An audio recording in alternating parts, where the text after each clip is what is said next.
on a protect Black women kick.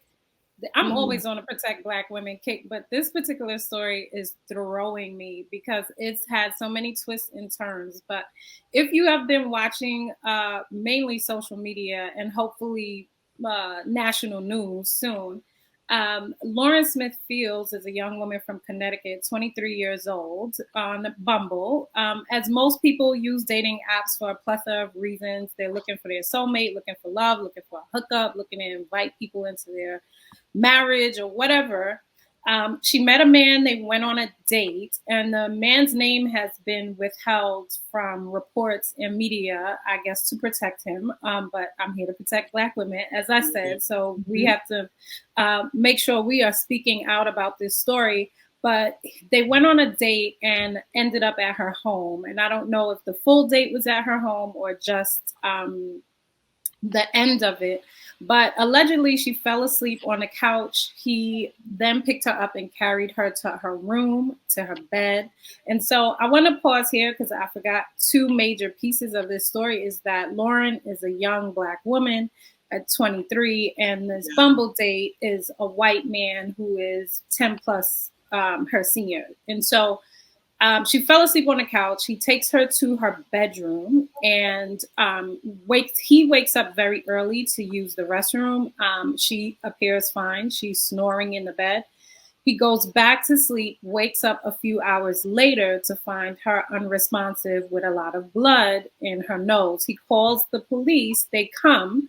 They question him. He tells them that the story. They met on Bumble. They were on a date last night. When she went to sleep, she was fine.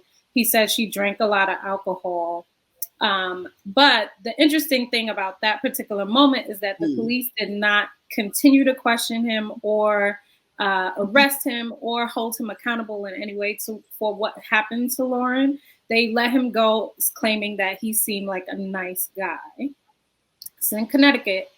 And so they also didn't notify Lauren's family right away. And so it is being speculated that this is being covered up by the police department in Connecticut because there is some bigger scenario around this story. But the issue here is that Lauren's death has not been declared a homicide. It has instead been declared accidental by the medical examiner who cited fentanyl and a cocktail of other drugs, including alcohol, were the cause of her death. And so knowing these alleged pieces of this story, do you guys think that this should be ruled a homicide and that the Bumble date should be considered a suspect? Definitely should be considered a suspect. You know, he definitely should be investigated more, especially considering he was the last person to see her alive. He was the last person. Now, was she forced to take these drugs? Was it poured into her drink? You know, like so many questions around this. And why is it that always white, heterosexual, cis males always seem to be considered as a nice guy? You know, because if this person was Black, you know, this person would definitely be automatically considered a suspect, not even a suspect, automatically considered probably guilty. You know, so it's just like, why is it like they always just get well, we know why, but why? It's not even need to go there, but we know. So, but definitely should be considered. You were the last person to see this person alive. All these drugs were in this person's system. Were they injected? Were they like, was it, you know, like so many questions. There's so many questions. I think about, he should still be a suspect. He should be a suspect until the end. They should check to see if he had drugs, what was, and I guess he can answer those questions. Did she drink it? Did she snort it? Did she inject it into her arm? Fentanyl is definitely a killer of a lot of people who take it. So if she voluntarily took that drug, you know, then I guess, he can't, he's not responsible, but did he take it? Like, I would be concerned, like, you ain't take it too. Why are you all woke and going to the bathroom? Is she sleeping knocked out? It just seems a little suspect. And I did read something, and I'm going to say alleged, Jared. You better, if you didn't learn the lesson from Tasha K. Right. Well, hopefully she won't sue us for the money she has to pay Cardi B.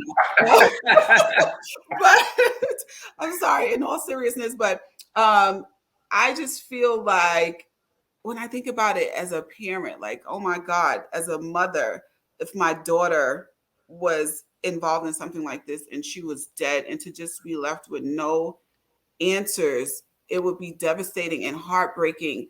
And then my son's not white, but I do think about my sons also being in a situation like this. And, because it's a male, are we automatically prone to think this person has to be guilty?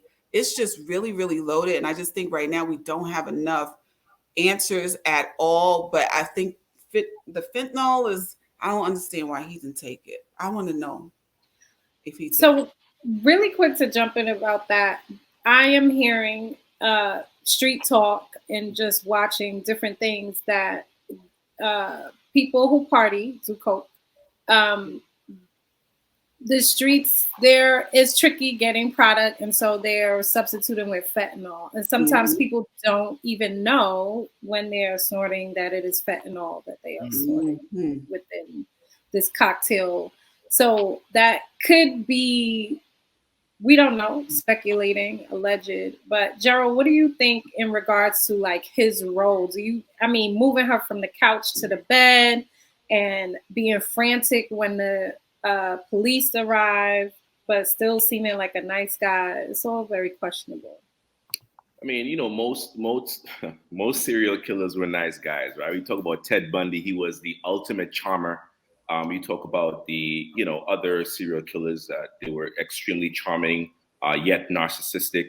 There has to be a lot of victimology that has to go into this particular case. They gotta get more information, more data. As far as his lifestyle, her lifestyle, to try to piece these things together. There's a cocktail of different drugs that were present, and we don't know who it came from. Who did it come from? Who brought it? Who brought it with them? Did she bring it with her? Did he bring it with him? Right. Like there's just a lot of spaces in between in this case. And guys, we're talking about Bridgeport, Connecticut. There is a lawsuit going on right now with the Bridgeport, Connecticut Police Department, where African American police officers have reported to being unfairly treated in the Bridgeport Police Department. So we're talking about racism happening in the force itself, to the point when internal investigation has to be done.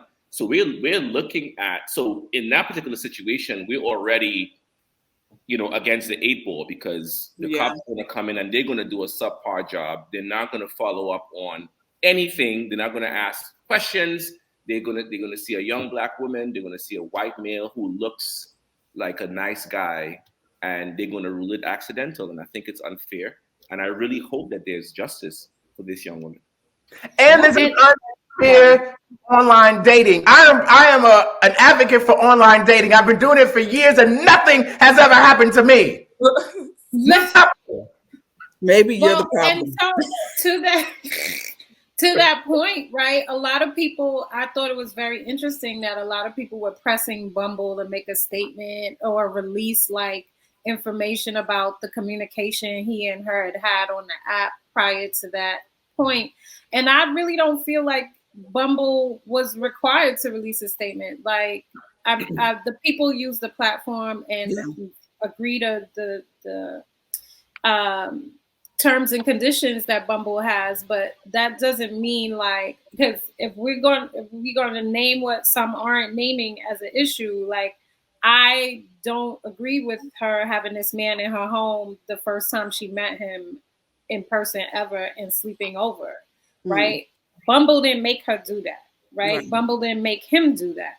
So I'm not feeling like Bumble has any responsibility here, but I do feel like the police need to get the information around their communication and dig into this investigation of how he even ended up at her house. Was he supposed to be at her house? Because everything he talked about was her being knocked out from the couch to the bed. He never said, oh, we got out her car, we got out the car, when we got into her house, we did this and that. Like, as far as I'm reading, I haven't seen anything else about the date. He didn't talk about this fabulous candlelight dinner they had and the conversation. None of that. It was just she was knocked out. I moved her to the bed. She's dead. Yeah. No. Right. And I think we need to know how long she was dead. Like right after you guys linked up, was she dead? And he did call the cops. I mean, he didn't call her parents.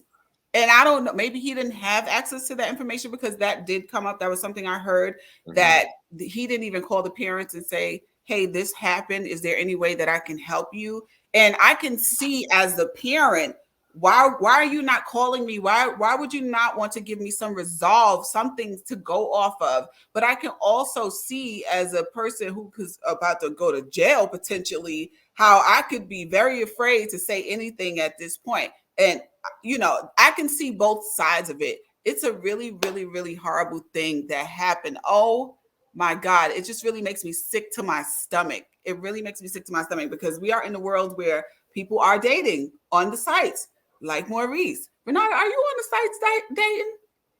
Okay. All right. So see, there's another level of fear that comes, even though Bumblebee may not feel like they have something to seek for. It does bring an awareness to, oh my God, we're putting ourselves in harm's way potentially because something like this happens. And then you don't want to be the person or your friend or your family, your child to be left on the wayside. And this case is dismissed as accidental. Let me say this. I'm going to say this and I'm going to kick it over to Maurice. As someone who is familiar with people who have worked for the police department, military service, and beyond, and family too, police officers, let me say this.